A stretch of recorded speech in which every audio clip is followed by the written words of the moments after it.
Полиция қызметкерлері кешенді жедел тергеу іс-шараларының нәтижесінде Жамбыл облысы Шу ауданынан Алматыға есірткі жеткізу арнасын жолға қойған тұрақты қылмыстық топқа тосқауыл қойды.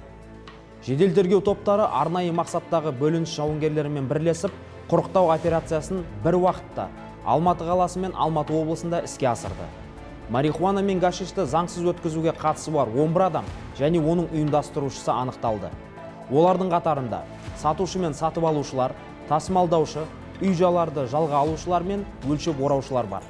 Тінту барысында целлофан пакеттерге салынған 40 килограмм марихуана мен 15 килограмм гашиш және күдіктілердің қылмыстық бизнеске қатысы бар екенін растайтын ұялы телефондар табылып тәркіленді. Күдіктілер ұсталып, уақытша ұстау изоляторына қамалды. Тиісті сараптамалар тағайындалып, тергеу амалдары жалғасуда. Өзге ақпарат тергеу мүддесінде жариялануға жатпайды.